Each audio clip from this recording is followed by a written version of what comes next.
সমস্যাকে কখনো সমস্যা মনে করা যাবে না, তার কারণ সমস্যা কোনো সমস্যাই নয়। আর যদি সমস্যা না থাকে তাহলে সেটাই সবচেয়ে বড় সমস্যা।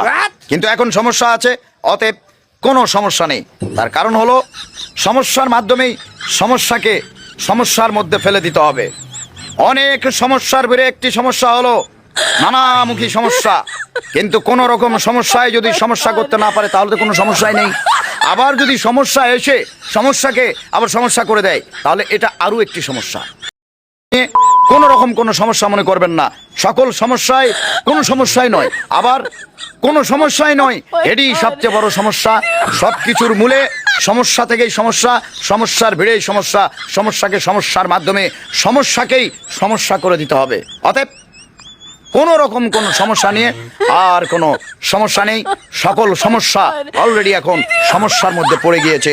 আপাতত সমস্যাকে সমস্যা করে দিয়ে আমি নিজেই একটা সমস্যা হয়ে গেছি, আর কোনো সমস্যা নেই।